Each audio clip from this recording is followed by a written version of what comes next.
Muito bem, eu quero agradecer muito a sua presença conosco nesta aula de Escola Bíblica Dominical, agora no período da tarde. Hoje, 31 de maio de 2020, exatamente 17 horas 39 minutos. Seja bem-vindo a esse tempo de estudo da Palavra de Deus. Seja bem-vindo para esse tempo de reflexão das Escrituras. E eu peço a sua gentileza para pegar sua Bíblia, abri-la, por favor, no livro de Gênesis, no capítulo 26. E nós faremos a leitura até o versículo 25. Então, Gênesis 26, de 1 a 25. Leia comigo, acompanhe a leitura e desta forma você, mantendo a sua Bíblia aberta, você vai poder acompanhar o raciocínio desta exposição. Eu vou passar a ler então Gênesis 26, de 1 a 25. Sobrevindo fome à terra, além da primeira vida nos dias de Abraão, foi Isaque a Gerar, avistar-se com Abimeleque, rei dos filisteus. Apareceu-lhe o Senhor e disse: não desças ao Egito, fica na terra que eu te disser. Habita nela, e serei contigo e te abençoarei, porque a ti e a tua descendência darei todas estas terras, e confirmarei o juramento que fiz a Abraão teu pai. Multiplicarei a tua descendência como as estrelas dos céus, e lhe darei todas as terras. Na tua descendência serão abençoadas todas as nações da terra, porque Abraão obedeceu a minha palavra e guardou os meus mandamentos, os meus preceitos, os meus estatutos e as minhas leis. Isaque, pois, ficou em Gerar. Perguntando-lhe os homens daquele lugar a respeito de sua mulher, disse: é minha irmã, pois temia dizer, é minha mulher. Para que, dizia ele consigo, os homens do lugar não me matem por amor de Rebeca, porque era formosa de aparência.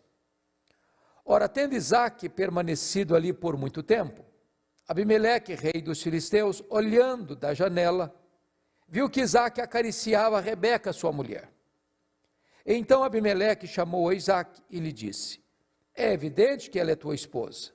Como, pois, disseste, é minha irmã? Respondeu-lhe Isaque: porque eu dizia, para que eu não morra por causa dela. Disse Abimeleque: que é isso que nos fizeste? Facilmente algum do povo teria abusado de tua mulher e tu atraído sobre nós grave delito. E deu esta ordem a todo o povo: qualquer que tocar a este homem ou a sua mulher, certamente morrerá. Semeou Isaque naquela terra, e no mesmo ano recolheu 100 por 1, porque o Senhor o abençoava. Enriqueceu-se o homem, prosperou, ficou riquíssimo. Possuía ovelhas e bois, e grande número de servos, de maneira que os filisteus lhe tinham inveja. E por isso lhe entulharam todos os poços que os servos de seu pai haviam cavado nos dias de Abraão, enchendo-os de terra. Disse Abimeleque a Isaque: aparta-te de nós, porque já és muito mais poderoso do que nós. Então Isaque saiu dali e se acampou no vale de Gerar, onde habitou. E tornou Isaque a abrir os poços que se cavaram nos dias de Abraão seu pai, porque os filisteus os haviam entulhado depois da morte de Abraão. E lhes deu os mesmos nomes que já seu pai lhes havia posto. Cavaram os servos de Isaque no vale e acharam um poço de água nascente. Mas os pastores de Gerar contenderam com os pastores de Isaque, dizendo: esta água é nossa. Por isso chamou o poço de Ezeque, porque contenderam com ele. Então cavaram outro poço e também por causa desse contenderam, por isso recebeu o nome de Sitna. Partindo dali, cavou ainda outro poço, E como por esse não contenderam, chamou-lhe Reobote e disse: porque agora nos deu lugar o Senhor e prosperaremos na terra. Dali subiu para Berseba. Na mesma noite, lhe apareceu o Senhor e disse: eu sou o Deus de Abraão, teu pai. Não temas, porque eu sou contigo. Abençoar-te-ei e multiplicarei a tua descendência, por amor de Abraão, meu servo. Então levantou ali um altar, e tendo invocado o nome do Senhor, armou a sua tenda, e os servos de Isaque abriram ali um poço. Eu quero pensar com você hoje sobre o seguinte tema: prosperando no deserto e transformando tragédia em triunfo.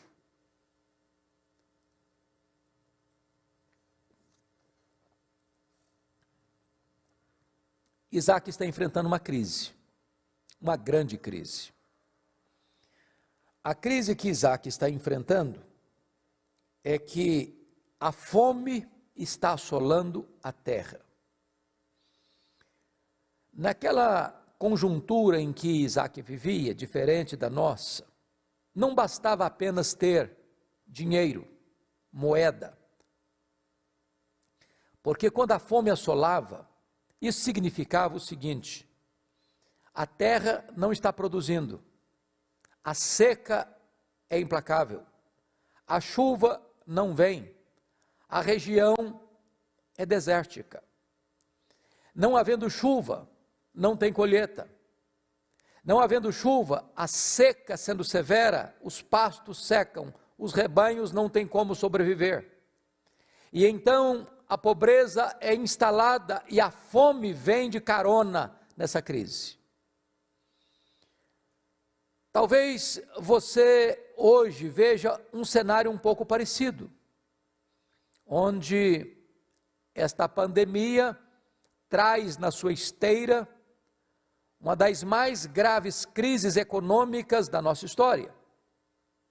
Empresas robustas estão quebrando, pequenas empresas fechando as portas, gente estabilizada na sua empresa ficando desempregado, comerciantes pequenos achando que não podem mais reabrir os seus empreendimentos.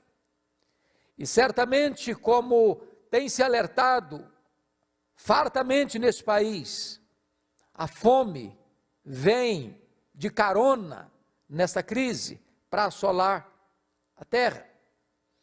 Então este é o panorama, este é o cenário, esta é a conjuntura em que Isaque está vivendo. Daqui então eu quero tirar algumas lições. E a primeira delas é que você precisa seguir as orientações de Deus, em vez de fugir na hora da crise. É claro que Isaque, ao perceber que a fome chegou na sua terra, ele vai procurar, diz a Bíblia, Abimeleque, rei dos filisteus, em Gerar. Seu pai já vivera ali, Abraão já passara por lá. Abraão teve uma experiência de fracasso em Gerar, porque mentiu sobre a sua mulher Sara, dizendo que ela era sua irmã. E ela foi levada para o harém do rei dos filisteus. Mas agora, na hora do aperto, Isaque vai para lá. E é nessa conjuntura que está escrito no verso 2, apareceu-lhe o Senhor e disse, não desças ao Egito, fica na terra que eu te disser. A primeira coisa que você precisa tomar muito cuidado é na crise não buscar atalhos, aparentemente vantajosos, mas que podem ser um laço para os seus pés. Naquela época, naquela região, quando uma crise chegava de fome, de seca, todos os nômades e seminômades fugiam para o Egito. O Egito era a espécie de celeiro do mundo. O Nilo era certamente a condição de oferecer alimento para o mundo na hora da crise. Porque mesmo que a seca fosse severa, o Nilo rasgava as entranhas do deserto, esparramava suas águas, e isso produzia fartura, comida, celeiros cheios. E Isaque é tentado ir para lá. E Deus diz: não desça ao Egito. Lá no Egito, conforme relata o capítulo 13 de Gênesis, Abraão foi para lá. E diz a Escritura, no capítulo 12, aliás, versículos 10 a 20, que Abraão sofre um golpe muito grande ali. Seu pai, Abraão, tinha mentido acerca da sua mulher, com medo de que fosse morto. E Sara é levada ao harém do faraó. E não fora a intervenção de Deus, e as promessas da aliança estariam comprometidas pelo medo de Abraão. Depois, Abraão recebe muito dinheiro, muitos presentes por causa de Sara, porque eles não sabem que Sara é mulher de Abraão, pensaram que ela era irmã dele, e então cumulam Abraão de presentes, de servos e de servas. E aqueles presentes que Abraão recebe foram a causa da separação entre ele e Ló mais tarde, e depois, uma das maiores tragédias na família de Abraão, que foi uma dessas servas que ele recebe de presente no Egito, chamada Agar, vai ser mulher de Ismael, e que vai trazer tantas dores e angústias para o coração de Abraão e para a história da humanidade. Deus disse então para Isaque: não desças ao Egito. Não busque atalhos na crise. Não transija com seus valores na crise. Depois, é importante dizer que na crise você tem que tirar os olhos das circunstâncias e colocá-los nas promessas de Deus. Veja comigo o que Deus disse para ele, no versos 3, 4 e 5. Deus disse: não desças do Egito, fica na terra, habita nela, eu serei contigo e te abençoarei. E Deus então repete para Isaque as mesmas promessas que dera a Abraão, seu pai. Ou seja, você e eu não andamos pela vista, você e eu andamos pelas promessas, pela fé nas promessas. Você recebe as promessas de Deus, não é quando você busca os atalhos, você recebe as promessas de Deus, é quando você anda em obediência a Deus. Deus não tem nenhum compromisso com as nossas loucuras, Deus não tem nenhum compromisso com as nossas escolhas erradas, Deus não tem nenhum compromisso em cumprir a sua palavra a nós, quando nós estamos numa rota de desobediência. Mas se você não olhar a circunstância e a despeito da crise, você honrar a Deus, obedecer a Deus, então Deus renova a você as suas promessas, as suas bênçãos. E Deus então promete a Isaque novamente algumas coisas. Primeiro, presença. Segundo, bênção. Terceiro, descendência numerosa. Quarto, descendência multiplicada. E mais do que isso, descendência abençoada.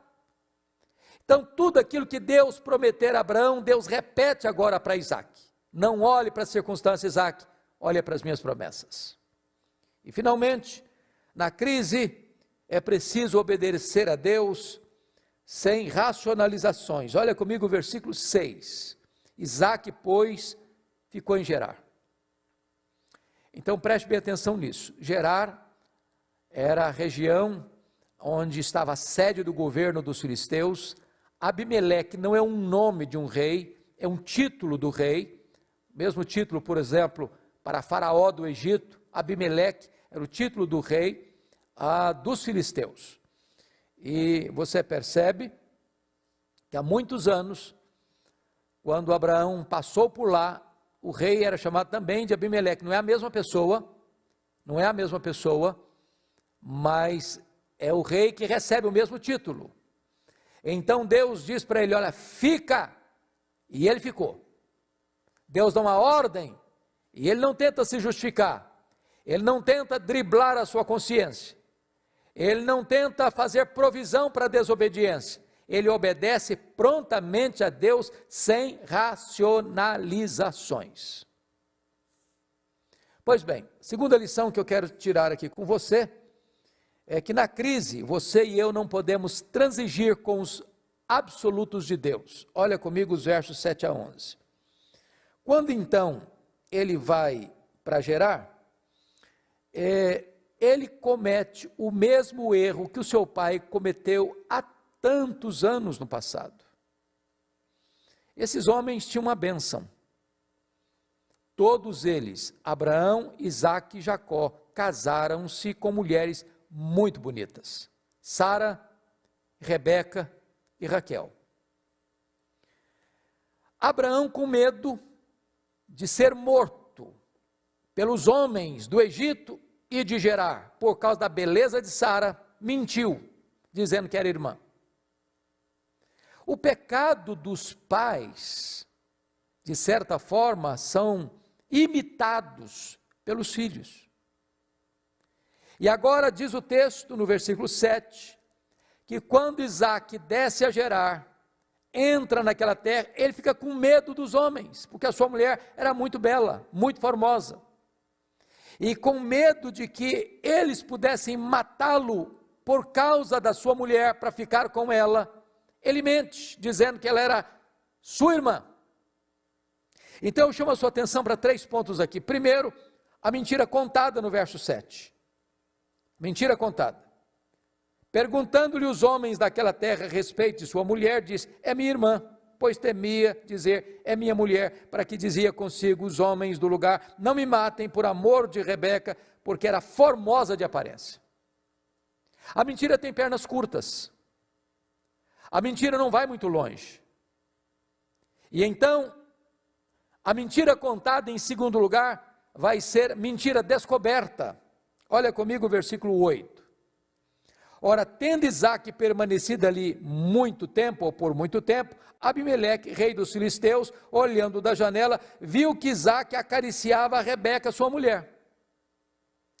Então, a máscara caiu. A mentira tornou-se exposta, descoberta. Então, o homem de Deus passa a se tornar mentiroso. Seu testemunho fica maculado, manchado, pela sua covardia. Porque não é um pecado de mentira, é um pecado de egoísmo. Ele está usando a sua mulher para se blindar. O amor do marido pela mulher tem que ser um amor sacrificial. A Bíblia diz que Cristo amou a igreja, a si mesmo se entregou por ela, morreu por ela, e é desta maneira que o marido deve amar a mulher, não fazer da mulher um escudo para se proteger. Então ele foi covarde, ele foi egoísta, ele colocou a sua mulher na vitrine, ele usou um atributo da sua mulher, a sua beleza, como um escudo para ele, para que ele não fosse morto. Faltou-lhe amor à sua mulher, porque no amor não tem medo, o amor lança fora todo o medo. Faltou a ele fidelidade à sua mulher, porque ela poderia ser abusada naquela terra, pela mentira dele, pela covardia dele, pela fraqueza moral dele. Mas em terceiro lugar, a mentira contada vai ser, em segundo lugar, a mentira descoberta. E em terceiro lugar, a mentira descoberta vai ser mentira reprovada. Olha o versículo 10 e 11 comigo. Disse Abimeleque: que é isso que nos fizeste? Facilmente algum do povo teria abusado de tua mulher, e tu atraído sobre nós grande delito. E deu esta ordem a todo o povo: qualquer que tocar este homem ou a sua mulher, certamente morrerá. Mentira contada, mentira descoberta, mentira reprovada. Agora o homem de Deus está sendo exortado, repreendido por um rei pagão. Em vez de Isaque ser uma luz, é ele quem é reprovado pelo rei pagão, por causa do seu temor, por causa da sua falta de devoção a sua mulher. Mas veja você que há uma terceira lição no texto. Veja comigo, por favor, versículos 12 a 14. Deus é tão bom com a gente, que mesmo quando nós falhamos, Ele continua nos abençoando. E agora a terceira lição é, prosperando no deserto, faça o seu ordinário e espere o extraordinário de Deus. Então veja comigo o que vai acontecer, nos versos de número 12 a 14. Para você entender isso aqui, é muito importante saber que aquela região era uma região desertificada. Era uma região basicamente pastoril. As pessoas cuidavam de ovelhas. E Isaac, ao ir para Gerar, ele leva consigo uma espécie de expertise, de especialização, porque para sobreviver e prosperar no deserto, você tem que ter criatividade.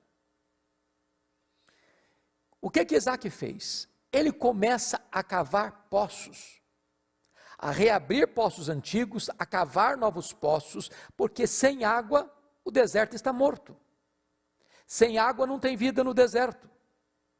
Mas o deserto pode florescer onde tem água.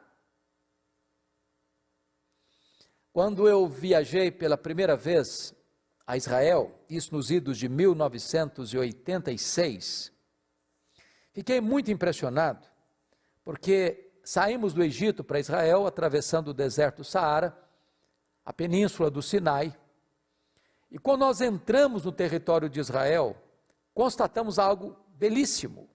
De um lado de cá, que hoje é território egípcio, o deserto nu, sem vida. No limite das duas nações, entrando em Israel, é o mesmo deserto. Mas vimos um pomar belíssimo, de laranjas, lindas, belas, árvores frondosas e frutíferas. E eu perguntei ao guia, por que de um lado reina a morte e do outro reina a vida?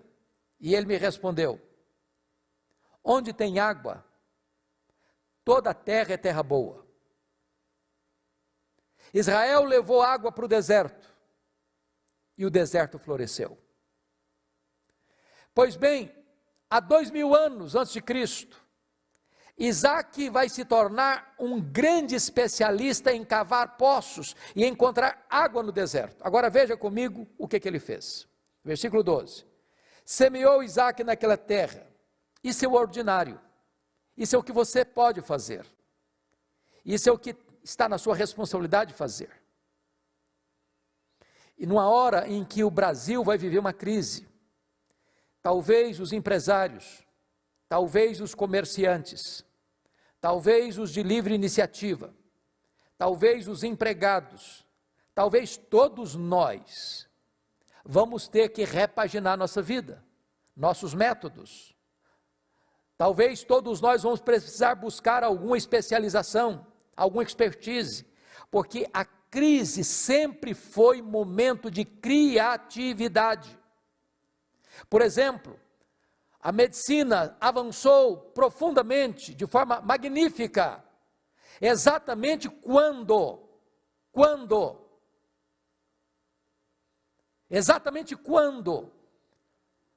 a situação era crítica, a situação era desesperadora. É agora que nós poderemos encontrar uma medicação preventiva para resolver essa problemática da saúde mundial. Talvez as grandes empresas vão ter que reestudar seus métodos, buscar novas informações, novos conhecimentos, novas pesquisas. É hora de começar a cavar poços no deserto. E foi o que Isaac fez. Primeira coisa, semeie no seu deserto.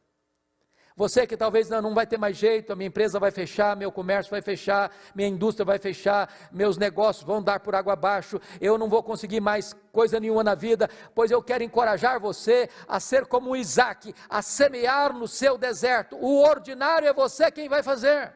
Agora veja o extraordinário. Versículo 12. E no mesmo ano recolheu 100 por 1, porque o Senhor o abençoava. Então preste bem atenção nisso. Semear é responsabilidade sua.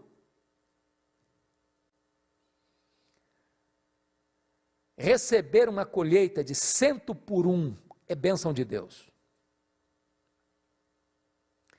Quando você faz com entusiasmo, não apostando na crise, mas crendo na possibilidade da vitória, e semeia no seu deserto, Deus é poderoso para reverter isso e trazer para você uma colheita surpreendente.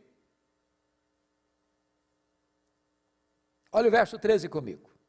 Enriqueceu-se o homem, prosperou, ficou riquíssimo.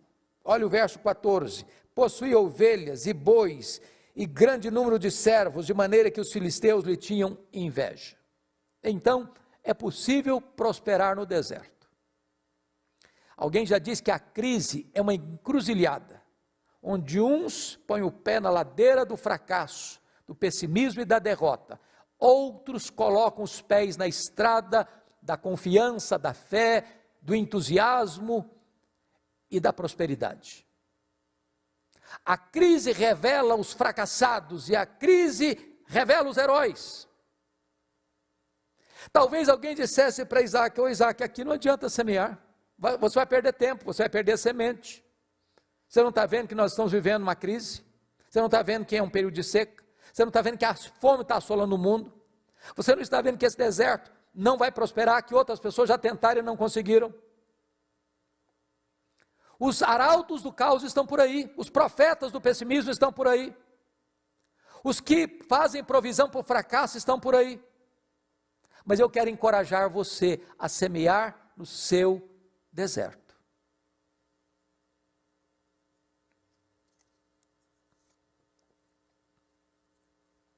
Quarta lição que esse texto nos ensina. Na crise, proteja o seu coração de amargura, em vez de ficar brigando pelos seus direitos.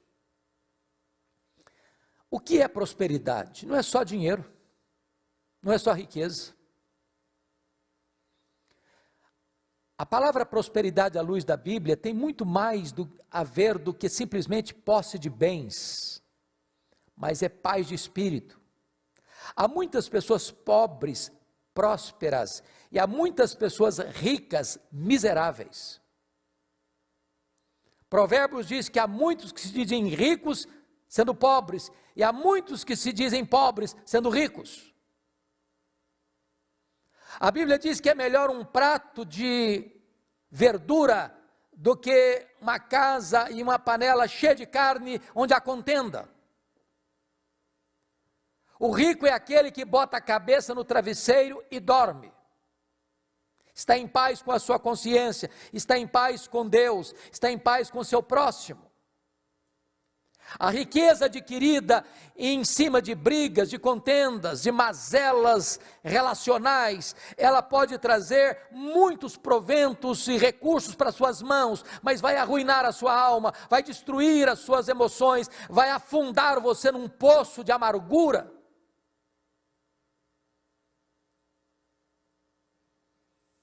Então veja comigo o que vai acontecer. Primeiro, o versículo 14 nos informa que a prosperidade de Isaac produz a inveja dos filisteus. Esse é um fato muito curioso que a psicologia humana ensina. As pessoas têm muito mais facilidade de chorarem com você na sua dor do que se alegrarem com você nas suas conquistas.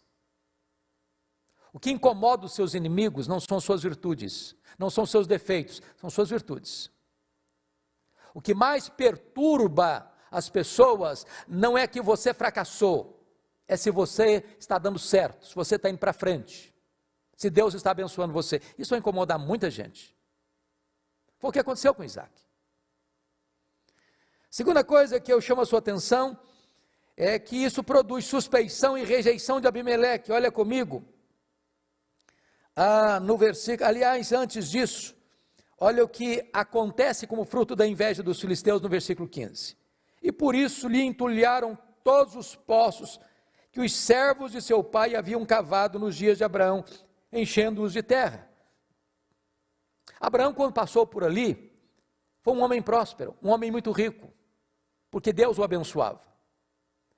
E Abraão também, já no seu tempo, era um homem muito sábio, e sabia que não tinha prosperidade no deserto, a não ser que tivesse água no deserto, e como não tem rios no deserto, ele cava poços no deserto. Olha que coisa curiosa, Abraão não estava mais ali, mas a inveja dos filisteus não permitiu que eles usassem a água dos poços de Abraão, ao contrário, eles entulharam os poços de Abraão. Sabe qual é o argumento desses filisteus? Já que nós não usufruímos, você também não vai usufruir. É que tipo de coisa que acontece hoje nas brigas passionais. 30% das mulheres que morrem no Brasil, morrem nas mãos do marido, do ex-marido, do companheiro, do ex-companheiro, do noivo, do ex-noivo, do namorado, do ex-namorado. A ideia é essa, já que você não vai ser minha, você não vai ser de mais ninguém, e mata. Essa é a mesma filosofia aqui. Já que você que descobriu esse poço, pois bem, nós não temos água, também você não terá, nós vamos entulhar os seus poços. Agora, olha a atitude do rei dos filisteus, no versículo 16. Disse Abimeleque a Isaac: aparta-te de nós, porque já és muito poderoso, ou melhor, és muito mais poderoso do que nós. As pessoas não vão conseguir conviver, talvez, com a bênção de Deus sobre a sua vida. E elas vão expulsar você. Elas vão querer ver você pelas costas. O que me impressiona em Isaac é que ele não se defende. Olha o que ele faz no versículo 17. Então Isaac saiu dali e se acampou no vale de Gerar, onde habitou. Isso é ser manso. Sabe o que é ser manso? Não é ser frouxo, não é ser covarde, não é não ter opinião, não é ser capacho de ninguém. Manso é aquele que, embora tendo força na mão, não a aplica para esmagar o outro, para se defender. Manso é aquele que, mesmo tendo direito, abre mão dos seus direitos, porque ele prefere sofrer o dano do que entrar numa briga, numa contenda, numa confusão. Esse é o manso, esse é o Isaac. Esse deve ser você e eu. Mas veja mais, versículos 18, olha comigo agora, algo impressionante. Na crise, essa é outra lição que eu quero repartir com você, a quinta lição. Na crise, busque velhas e novas medidas. Primeiramente, olhe o versículo 18 comigo. E tornou Isaac a abrir os poços que se cavaram nos dias de Abraão, seu pai, porque os filisteus os haviam entulhado depois da morte de Abraão, e lhes deu os mesmos nomes que já seu pai lhes havia posto. Primeira coisa, querido, que eu quero encorajar você, é reabrir os poços lá do passado, que deram água, que foram entulhados. Agora, vamos pegar isso do ponto de vista espiritual. Se você não leu ainda, recomendo a leitura do livro Avivamento de Martyn Lloyd-Jones. E Martyn Lloyd-Jones, expondo exatamente esse versículo que eu acabo de ler, versículo 18, ele disse que nós poderíamos usar esta figura aqui na busca do avivamento. Porque tem muita gente hoje que na busca do avivamento quer correr atrás de novidades.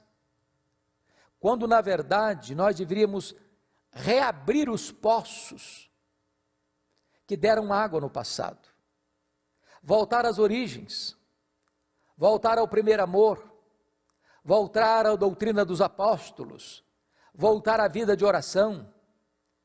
Tem muita gente hoje que não está mais como uma fonte de água viva, como Jesus disse, aquele que crer em mim, como diz a Escritura, do seu interior foram rios de água viva. Essas fontes foram entulhadas com o entulho dos filisteus, pecados, mazelas, vícios, mundanismo, secularismo, tantas coisas que vão entrando, que vão juntando e vão entulhando os poços. Reabra esses poços, tira o entulho dos filisteus, volte ao passado, onde você teve água com fartura, e tira o entulho, para que estas águas estão lá, elas podem brotar de novo.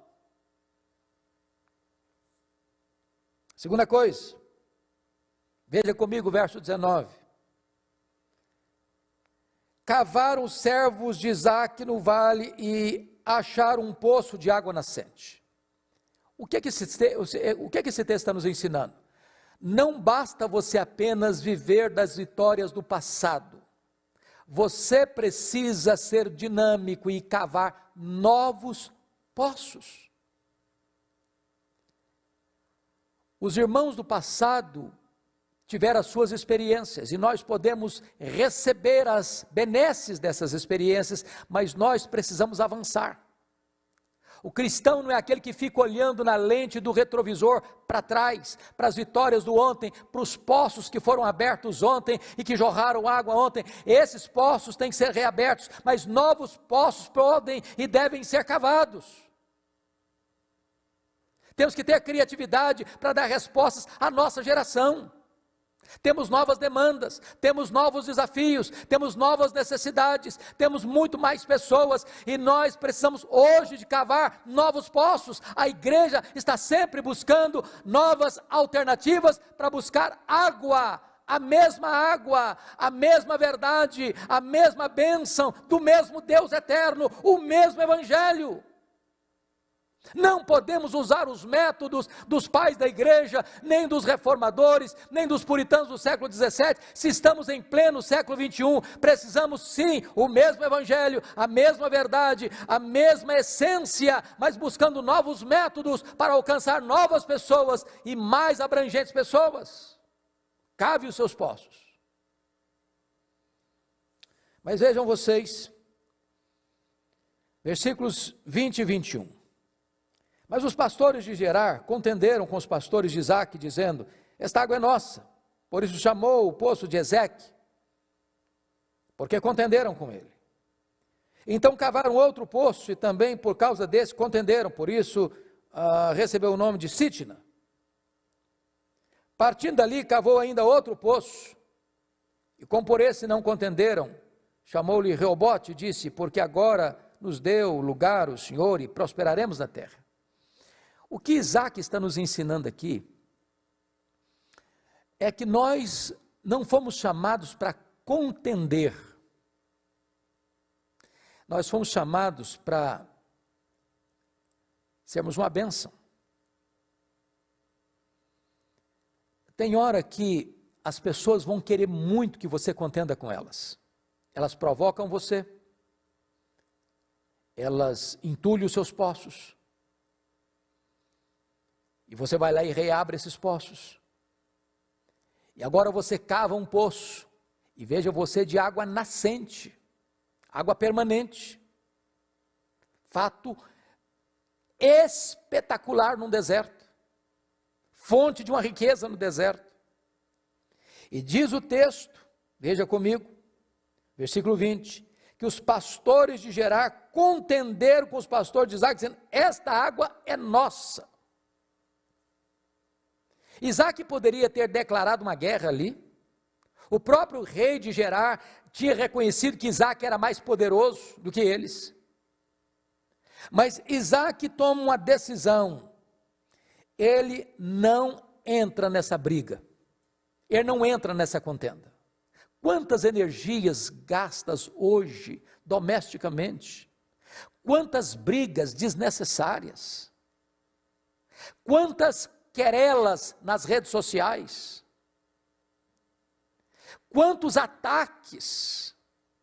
É hora de você parar e perceber o seguinte: não vale a pena você ganhar uma briga e perder a sua paz, e perder a sua alegria, e perder aquilo que Deus chamou você para fazer prosperar no seu deserto.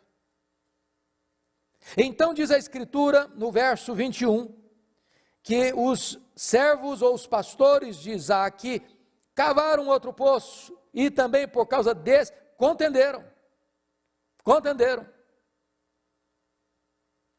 E Isaque não fica ali contendendo, ele caminha para frente, ele vai à frente, ele entende uma coisa: Deus não o chamou para brigar, Deus o chamou para ser uma bênção, para ser o herdeiro da promessa, para ser pai de multidões, e ele não quer gastar sua energia, nem seu tempo, com seus críticos, nem com seus contendores, ele vai para frente. E olha comigo o verso 22, partindo dali, cavou ainda outro poço, e como por esse poço não contenderam, chamou-lhe Reobote, diz: agora Deus me deu largueza, agora Deus me deu espaço, agora eu vou prosperar. Deixa eu dizer algo muito importante a você, eu não conheço a realidade da sua vida, nos detalhes, mas aqui há um ponto fundamental: seja um pacificador. No que depender de você, tenha paz com todos os homens. Fuja de brigas, fuja de contendas, fuja de querelas, seja dentro da sua casa, seja no seu trabalho, seja nos seus negócios, seja nos seus relacionamentos, seja dentro da igreja. Fuja. Deus vai honrar a sua atitude. Vai chegar um momento em que seus críticos ou seus perseguidores não terão mais condições de continuar essa contenda, porque verão a bênção de Deus sobre a sua vida.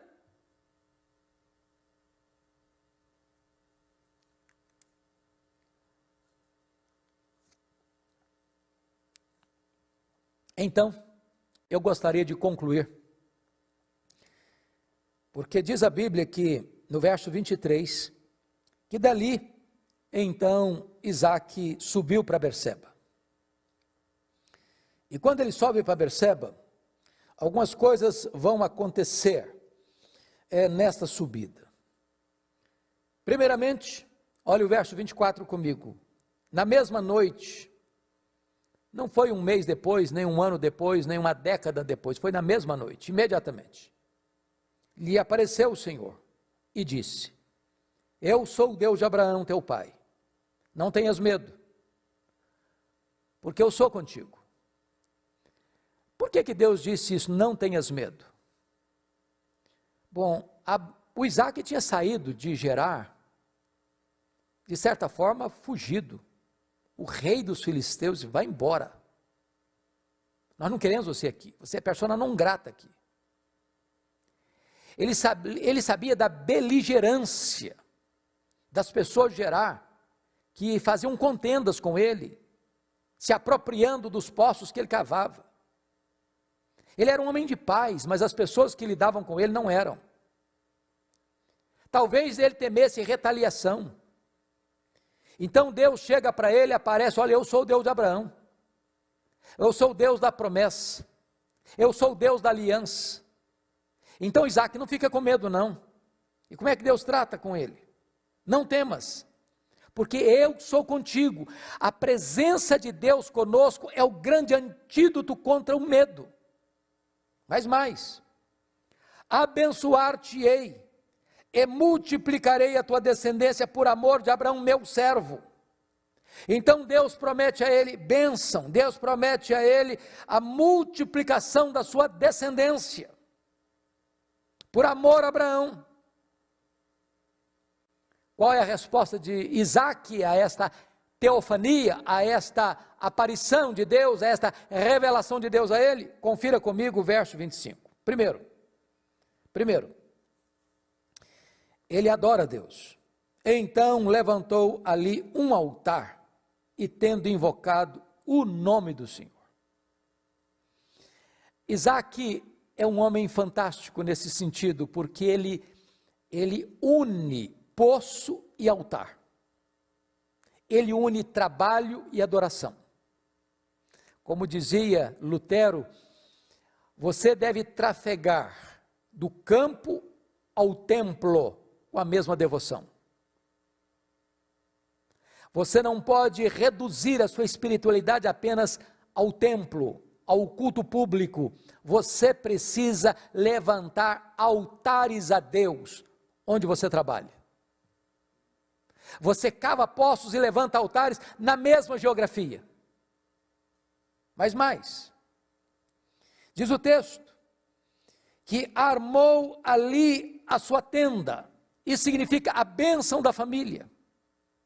Ele não só levanta altar, ele arma a tenda. Agora a tenda fala da família, a tenda fala da comunhão familiar, a tenda fala da proteção familiar. Que mais? Terceiro lugar, vem a bênção financeira. Porque está escrito no verso 25, e os servos de Isaque abriram ali um poço. Onde ele passava, ele cavava um poço, e Deus abençoava, e água jorrava. Água jorrando no deserto é sinônimo de prosperidade e de riqueza. Ele fazia isso pela fé, porque Deus havia dito para ele, fique em Gerar, eu vou abençoar você, eu vou cuidar de você, eu vou proteger você. Nesse período de fome, não desça ao Egito, me obedeça, fica aqui. Essa terra aqui, que hoje os filisteus estão tomando conta, vai ser da sua descendência. Sabe qual é a conclusão de tudo isso? Nos versos 26 a 35, está relatado que a notícia da prosperidade, da bênção de Deus sobre Isaque, chega lá em Gerar. Agora Isaque está em Berseba. E diz o texto, que o rei, juntamente com Azate, seu amigo Azate, e Ficol, que era o seu comandante militar, Azate era o seu conselheiro pessoal, essas três maiores autoridades de Gerar, do território dos filisteus, viajam a Berseba, e precisam reconhecer que ele é um abençoado de Deus. Olha o verso 28, vimos claramente que o Senhor é contigo. Então dissemos, haja agora juramento entre nós e ti, façamos aliança. Olha que coisa interessante. Deixa eu lhe dizer uma frase, talvez se você guardar essa frase, você guardou a essência do que eu estou tentando passar para você. Cuida bem da tua piedade e Deus cuidará da tua reputação. As pessoas que hoje falam mal de você, as pessoas que hoje perseguem você, amanhã vão ter que vir a você e reconhecer que você é alguém especial para Deus. E vão buscar se reconciliar com você, como os amigos de Jó tiveram que fazer. Então você não tem que brigar, você não tem que se defender, você não tem que criar contendas, você tem que andar com Deus, você tem que viver na presença de Deus, e quando a bênção de Deus estiver sobre você, seus inimigos se reconciliarão com você, reconhecem que você é um abençoado de Deus. Propuseram aliança com Isaque. Isaque, como não era homem de briga, também não fica jogando na cara deles todos os problemas. Isaque prontamente faz uma aliança, dá um banquete, firma aliança e os despede em paz. Talvez você que está aí me ouvindo hoje, tenha até prosperado, mas você tem machucado muita gente, ferido muita gente. Talvez você não consiga dormir em paz. Mas eu quero encorajar você, em nome de Jesus, a ser um pacificador, a ser uma pessoa mansa, a não lutar pelos seus direitos, abrir mão deles, sofrer o dano, na certeza de que Deus, oportunamente, vai honrar você. E o deserto vai florescer. E Deus vai ser honrado na sua vida e no seu testemunho. As nossas fraquezas, as temos, como Isaac as teve. E o nosso Deus é o Deus que perdoa, é o Deus que restaura, é o Deus que abençoa outra vez. Então, nesse tempo de crise, de angústia e dor para o Brasil e para o mundo, não desanima não, não ensarilhe as armas não, não jogue a toalha não, não desista não. Entenda uma coisa, não busque alternativas, atalhos, não transija com os valores absolutos, semeia no seu deserto, abra os seus poços, reabra os poços antigos, pare de contender, e Deus há de abençoar sua vida, Deus há de abençoar sua descendência, e os seus inimigos terão que reconhecer que você é uma pessoa abençoada por Deus. Eu quero orar com você neste momento. Agradecemos-te, ó Deus, pela tua palavra, pelas lições oportunas que ela traz ao nosso coração. Ajuda-nos a vivermos neste mundo, nesta geração, sobretudo nesse tempo de crise, de modo digno da vocação com que fomos chamados. Perdoa-nos as vezes que fraquejamos, restaura-nos e ajuda-nos a caminhar sob a luz do teu rosto, para o louvor da tua glória. Em nome de Jesus. Amém. Deus abençoe a sua vida, em nome de Jesus.